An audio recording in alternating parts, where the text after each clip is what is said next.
Welcome to my class একাদশ ও দ্বাদশ শ্রেণী অর্থনীতি প্রথম পত্র দশম অধ্যায় মুদ্রা ও ব্যাংক। আজকের ক্লাসে আমরা একটি বাণিজ্যিক ব্যাংকের নির্দিষ্ট আমানত ও নির্দিষ্ট বৈধ রিজার্ভের মাধ্যমে কিভাবে উক্ত ব্যাংক সৃষ্ট আমানত তৈরি করে এই বিষয়টি আজকে শিখব। আমরা এখানে একটি উদ্দীপক লিখেছি, একটি বাণিজ্যিক ব্যাংকের প্রাথমিক আমানতের পরিমাণ 10,000 টাকা এবং প্রয়োজনীয় রিজার্ভের হার 10% হলে উক্ত বাণিজ্যিক ব্যাংকের সৃষ্ট আমানতের পরিমাণ নির্ণয় করো। তাহলে এখান থেকে আমরা স্পষ্ট হয়েছে একটা নির্দিষ্ট ব্যাংক দেওয়া থাকবে এবং সেটা বাণিজ্যিক ব্যাংক এবং একটা নির্দিষ্ট প্রাথমিক আমানত দেওয়া থাকবে, যেটা এখানে দেওয়া আছে 10,000 টাকা এবং এই 10,000 টাকা কত পার্সেন্ট বৈধ রিজার্ভ দেওয়া হয়েছে সেটা উল্লেখ করা আছে 10%। এর মাধ্যমে আমরা সৃষ্ট আমানত তৈরি করব। যখনই বলবে সৃষ্ট আমানতের পরিমাণ নির্ণয় করো তখন কি করতে হবে? একটা চার্ট তৈরি করতে হবে। চার্ট তৈরি করতে হবে না? একটা টেবিল তৈরি করতে হবে না? আওয়াজ নাই কেন? তাহলে বিষয়টা হচ্ছে কি, প্রথমে আমরা কি করব? একটা টেবিল তৈরি করব। আর টেবিলটা তৈরি করার সময় প্রথমে কাকে নিব? যেহেতু এখানে বাণিজ্যিক ব্যাংকের কথা বলা হয়েছে তাহলে প্রথমে কাকে নিতে হবে? বাণিজ্যিক ব্যাংক। মনে থাকবে এতটুকু? তাহলে আমরা লিখি, তাহলে প্রথমে আমরা লিখব হচ্ছে বাণিজ্যিক ব্যাংক। এখন এই বাণিজ্যিক ব্যাংক তার পরবর্তীতে কি দেওয়া আছে? আমানতের পরিমাণ। তাহলে প্রাথমিক আমানতের পরিমাণ দেওয়া আছে, তাহলে আমরা লিখবো এখানে প্রাথমিক আমানত। এরপরে কি দেওয়া আছে? প্রয়োজনীয় রিজার্ভের হার, এটাকে আমরা লিখবো বৈধ রিজার্ভ। মনে থাকবে এতটুকু? তাহলে আমরা কি লিখবো? বৈধ রিজার্ভ। যত পার্সেন্ট দেওয়া থাকবে সেটা লিখবো। তাহলে এখন লিখবো যেই আমানতটা তৈরি হবে আমাদের সেটা লিখবো সৃষ্ট আমানত। এবার খেয়াল করেন, এখানে যে বাণিজ্যিক ব্যাংক লিখছি কোনো নির্দিষ্ট সংখ্যা তারা দিয়েছে? দেয়নি। তাহলে আমরা কি করব? আমরা নির্দিষ্ট সংখ্যা নেব, এ বি সি, তিনটা ব্যাংক নেব। কোনো নির্দিষ্ট নাম দিব না, এক একটা ব্যাংকে এভাবে প্রকাশ করব যে প্রথমে কি A bank, B bank, C bank. এর পরবর্তীতে আমরা ইস্টু দেবো। এরপর অসংখ্য ব্যাংক থাকতে পারে, লাস্টে লিখবো আমরা এন, মানে এন সংখ্যক ব্যাংক। এরপরে সবার শেষে লিখবো মোট। এখন এই ব্যাংকের প্রাথমিক আমানত কত ছিল? এখানে বাণিজ্যিক ব্যাংকের প্রাথমিক আমানত দেওয়া আছে 10,000। তাহলে এই 10,000 টাকা আমি প্রথম যে ব্যাংকটা ধরেছি সেটা বরাবর লিখবো। তাহলে প্রাথমিক আমানত 10,000। এখন এই 10,000 কত পার্সেন্ট তারা দিয়েছিল? 10% দিয়েছিল। তাহলে এই যে বৈধ রিজার্ভ 10%, এটা আমরা লিখবো যে বৈধ রিজার্ভ 10%। আচ্ছা, এখন এটার যদি করি 10,000-এর 10% কত আসে? খেয়াল করেন, এই যে 10,000 এভাবে লিখবেন ইন্টু কত? 10%। এই 10% লিখলাম। এখন এই 10,000-এর 10,000 ইন্টু এই পার্সেন্টের জন্য কত হবে? 100। এখন এই 0 কাটা, এই 0 কাটা, তাহলে কত থাকে? 1,000। এই যে 1,000 রয়ে গেছে, এই 1,000 এখানে লিখবেন। এই যে 1,000 এখানে আমরা লিখব। তাহলে এখন থেকে এটার বিয়োগফল নির্ণয় করবো। তাহলে 10,000 থেকে যদি 1,000 চলে যায় কত থাকে? 10,000 থেকে 1,000 চলে গেলে 9,000। তাহলে সৃষ্ট আমানত কত হলো? 9,000। এই 9,000 টাকা আবার বি ব্যাংকের আমানত হিসেবে বিবেচিত হবে। তাহলে আমি আবার 9,000 এখানে লিখলাম। এই 9,000-এর এখন কত পার্সেন্ট হবে? এই 10%। তাহলে 9,000 লিখবেন, 9,000 ইন্টু 10%। তাহলে বরাবরের মতো আমরা 9,000 ইন্টু 10%, 100। তাহলে এটা কাটাকাটি করলে থাকে কত? 900। তাহলে এই 900 আমরা কি করব? এখানে লিখব। তাহলে 900, এই 9,000 থেকে যদি 900 বিয়োগ করি তাহলে কত থাকে? 8,100। এই 8,100 আবার সি ব্যাংকের কি হবে? আমানত হবে। তা 8,100। এখন 8,100 যদি আমরা তৈরি 10%, 8,100 যদি আমরা কি করি 10% করি তাহলে কত আসে দেখেন? 8,100 ইন্টু 10%, 100। তাহলে আমরা বরাবরের মতোই করি, তাহলে 810। তাহলে এখানে আমরা লিখতে পারি কত? 810। 8,100 থেকে 810 বিয়োগ করলে কত আসে? হ্যাঁ, 7,290।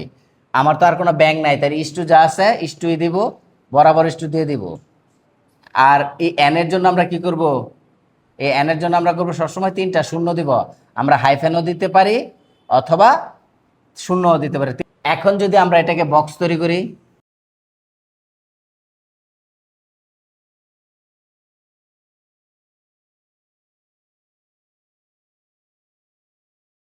এখন এই যে ঘরটা ফাঁকা রয়েছে এই ঘরটা ফাঁকা থাকবে, এটা আমরা পরবর্তীতে একবার অঙ্কের শেষ এটা পূরণ করবো। মনে থাকবে এতটুকু?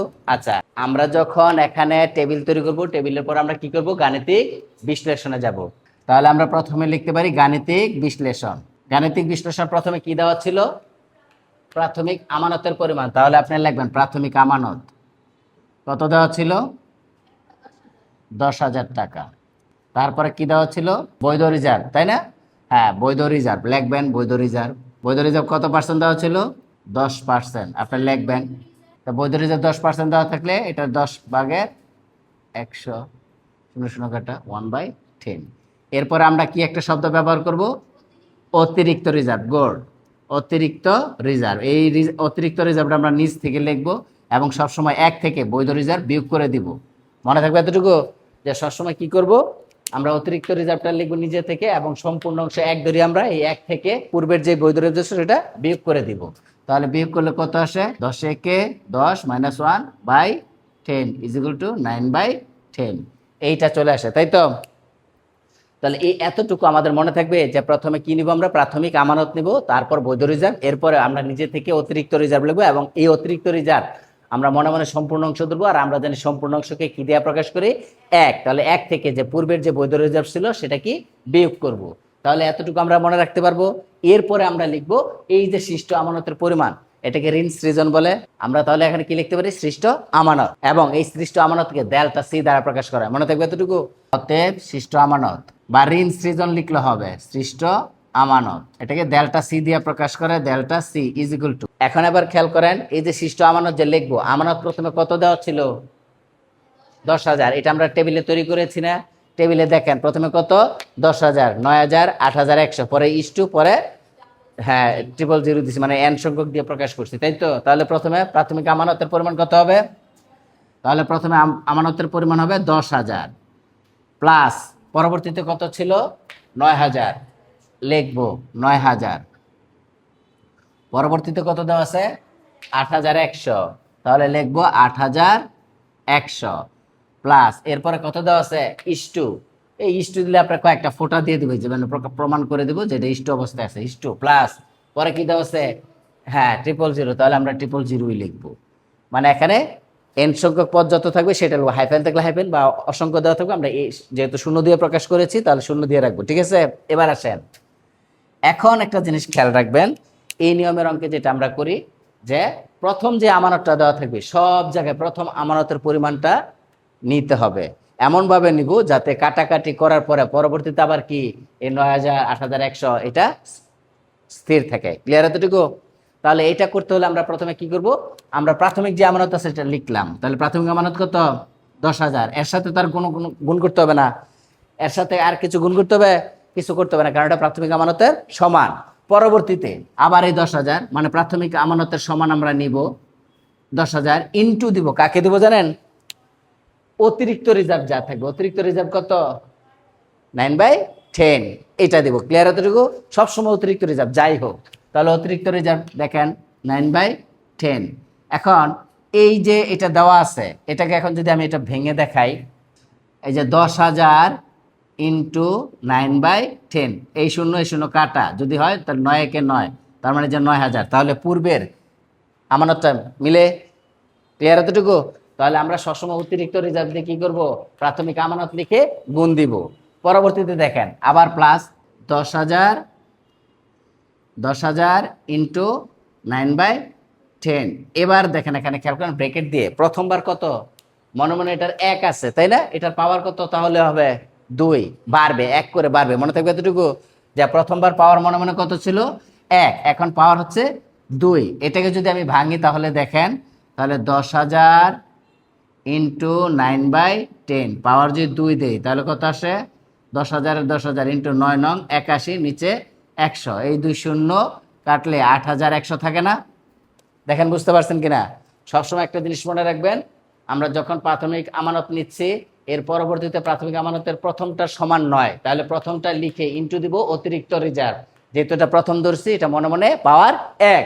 পরবর্তীতে যখন আবার দ্বিতীয়টার জন্য নিয়েছি, আবার 10,000 গুণন কত?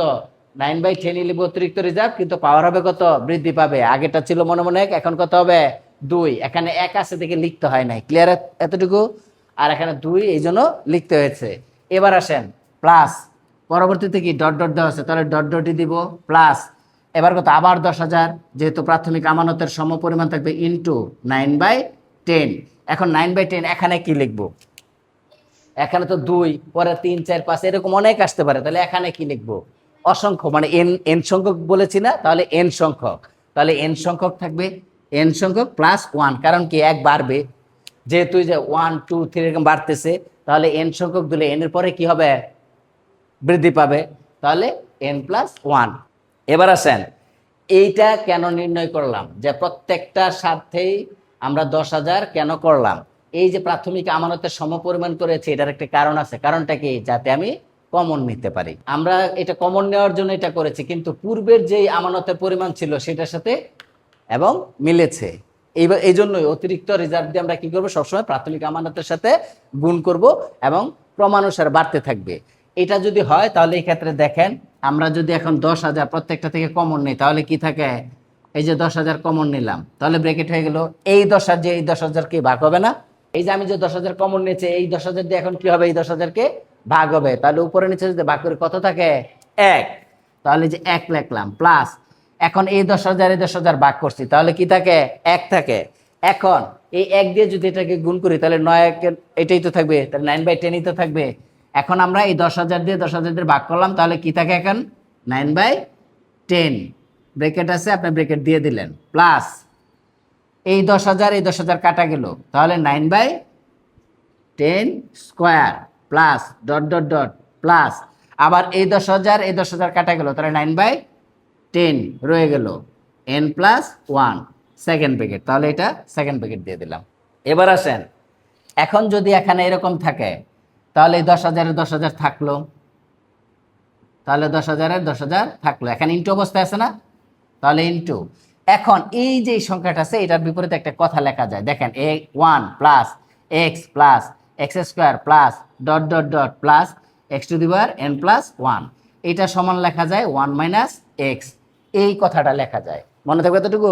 তাহলে আপনারা মনে রাখবেন কি, ধারাবাহিকভাবে যদি আমরা মনে রাখি 1 প্লাস এক্স স্কোয়ার প্লাস এরকম যদি সূত্র থাকে, এটার বিপরীতে কি লেখা যায়, 1/1 মাইনাস এক্স, তাহলে এক্স এর মানটা এখানে কত ধরা যায়, হ্যাঁ এখানে যেটা দেওয়া আছে এই যে এটা x, 1 plus x square plus, তাহলে 9/x, তাহলে এটার মানটা যদি লিখি, তাহলে 1/1 মাইনাস 9/10।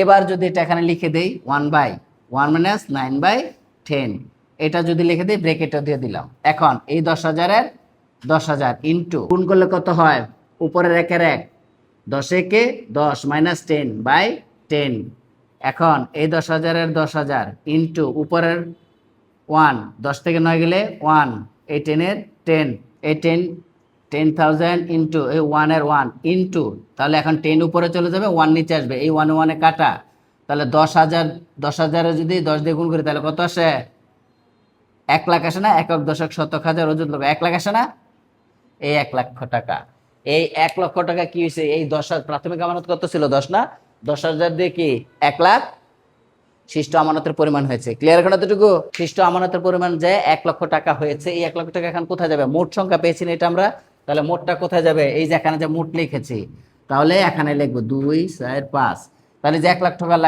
1 লক্ষ টাকা লিখলাম, এই 1 লক্ষ টাকাকে এখন কত পার্সেন্ট দেওয়া আছে এখানে, তাহলে পূর্বের মতো আমরা কি করবো, এই 1 লক্ষ টাকাকে 10% রূপান্তর করবো, তাহলে 10% কত আসে, 10% দেখেন 1 লক্ষ টাকা 2 4 5 ইন্টু 10% যদি দেই, তাহলে আসে 10,000, তাহলে এখানে লিখবো কত, 10,000। এখন এই 1 লক্ষ থেকে 10,000 বাদ দিলে কত আসে, 90,000। এখানে অতিরিক্ত সে ঋণ সৃষ্টি তৈরি করছে কত, 90,000, কিন্তু যদি প্রাথমিক আমানতের সাথে তুলনা করি, তাহলে কত হয়েছে, 1 লাখ। এই 1 লাখ কত পরিমাণ, 10 গুণ না, তাহলে এখানে যে একটি বাণিজ্যিক ব্যাংক যে সৃষ্ট আমানত তৈরি করছে, তাহলে প্রাথমিক আমানতের কত গুণ, 10 গুণ।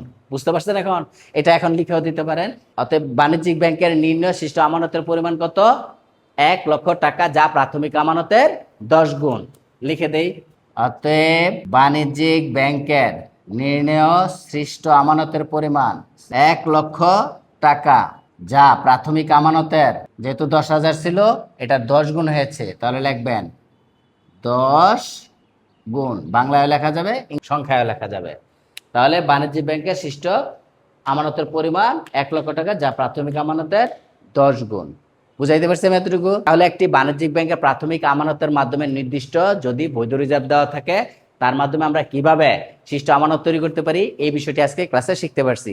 আমরা বাণিজ্যিক ব্যাংকের যে সৃষ্ট আমানত তৈরি করেছি, এই সৃষ্ট আমানতের বৈধ রিজার্ভের পরিমাণ ছিল 10%। এখন যদি কোনো কারণে এই বৈধ রিজার্ভের হার বৃদ্ধি করা হয়, আমরা সাধারণত জানি কেন্দ্রীয় ব্যাংক বাণিজ্যিক ব্যাংকের ঋণ নিয়ন্ত্রণ করে।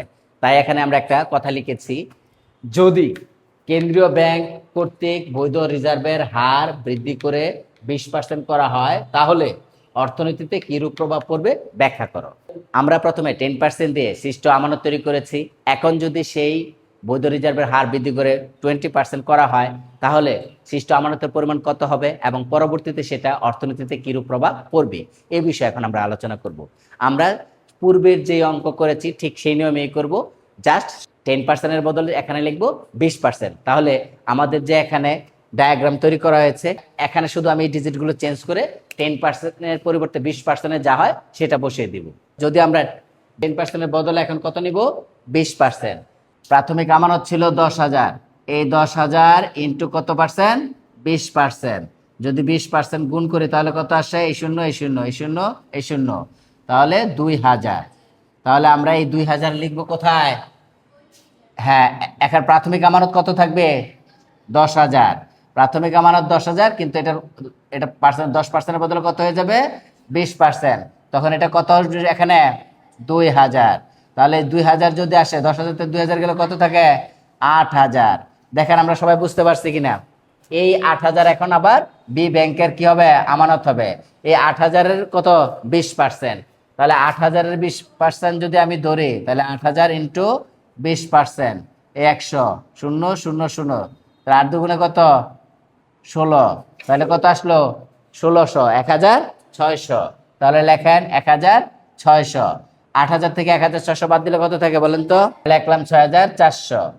এই 6,400 আবার কত পার্সেন্ট? 10%। 6,400 আবার কত পার্সেন্ট? 20% যদি নেই তাহলে কত আসে? গুণ করেন, 0, 0 বাদ, এটা বাদ, তাহলে কত থাকে? 1,280। তাহলে আমি এখানে কি লিখবো? 1,280, তাই তো? তাহলে 6,400, এটার 20% 1,280, এটার বিয়োগ করলে কত আসে? 5,120। এখন পূর্বের মতো এটা ফাঁকা থাকবে। পরবর্তীতে সৃষ্ট আমানত তৈরি করার পর এখানে পরিমাণটা আমরা লিখবো। তাহলে এখন যদি আমি চলে যাই, এখানে কত? 10,000-ই থাকবে। তাহলে এটার বদলে কত? 10%-এর বদলে কত হবে? 20%। তাহলে এখানে 1-এর বদলে কত হবে? 2। তাহলে এখানে কত থাকে? তাহলে 5 দুগুণে 10, তাহলে 1/5। দেখেন বুঝছেন কিনা? 5, 20, 100, 1/5। অতিরিক্ত রিজার্ভ কত? 1/5। বিয়োগ করবো, তাহলে কত আসে এখন দেখেন তো? 5 একে 5 বিয়োগ 1, নিচে 5, তাহলে 5-এর ত্যাগ চলে গেলে কত থাকে? 4, নিচে কত? 5। দেখেন আমরা বুঝতে পারছি কিনা? তো এই নিয়ে কোনো সমস্যা আছে?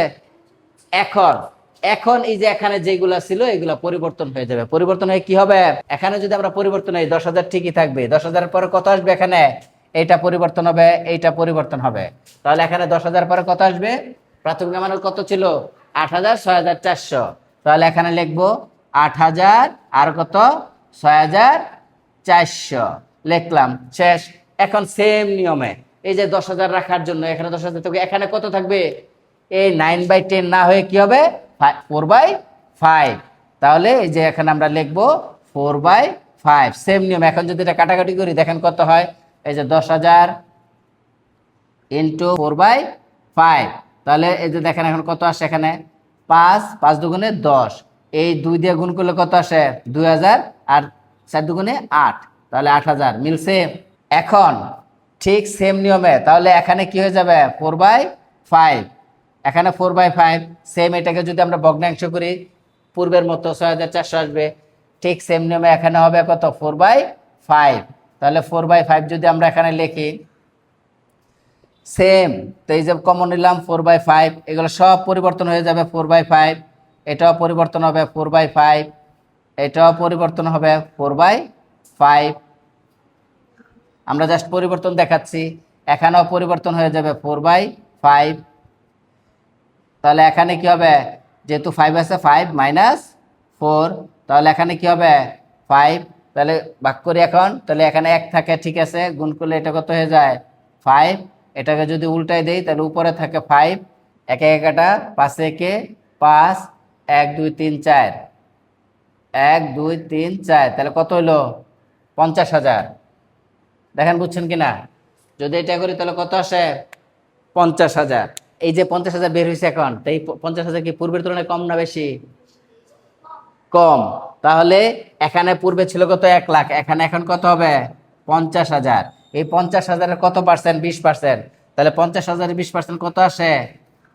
ইন্টু 20% কত আসে দেখেন? এই শূন্য, এই শূন্য, এই শূন্য, এই শূন্য, 5 দুগুণে 10, বাকি রয়েছে 3টা শূন্য। তাহলে কত আসলো? 10,000। বিয়োগ করলে কত আসে? 50,000 থেকে যদি 10,000 বিয়োগ করে কত আসে? 40,000। তাহলে এখন কি এই যে সৃষ্ট বাণিজ্যিক ব্যাংকের নির্ণয়শিষ্ট আমানতের পরিমাণ কত এখন? 50,000। এই যে 50,000 লিখলাম। যা প্রাথমিক আমানতের কত? প্রাথমিক আমানত কত ছিল? 10,000। কয় গুণ এটা? 5 গুণ। যেহেতু 50,000 5 গুণ, তাহলে পূর্বের সৃষ্ট আমানতের পরিমাণ কত ছিল? 10 গুণ, আর এখানে হয়েছে 5 গুণ। তাহলে বৈধ রিজার্ভের হার যদি বৃদ্ধি পায়, সৃষ্ট আমানতের পরিমাণ কি? হ্রাস পায়। তাহলে অর্থনীতিতে কি প্রভাব পড়বে না? আমরা তো জানি বাণিজ্যিক ব্যাংক কি করে? ঋণ দেয়। তাহলে এখন কি ঋণের পরিমাণ কমে যাবে। তাহলে আমরা এখন এই আলোচনা থেকে বলতে পারি, যদি কেন্দ্রীয় ব্যাংক কর্তৃক বৈধ রিজার্ভের হার বৃদ্ধি করে 20% করা হয়, তাহলে বাণিজ্যিক ব্যাংকের সৃষ্ট ঋণের পরিমাণ কি হবে? হ্রাস পাবে। আজকের ক্লাসের মাধ্যমে আমরা একটি বাণিজ্যিক ব্যাংক কর্তৃক কিভাবে সৃষ্ট আমানত তৈরি করে এবং পরবর্তীতে বৈধ রিজার্ভের হার বৃদ্ধি বা হ্রাস করলে অর্থনীতিতে কিরূপ প্রভাব পড়বে এই বিষয়টি বুঝতে পেরেছি। আগামী ক্লাস দেখার জন্য শুভকামনা রইল। ধন্যবাদ সবাইকে।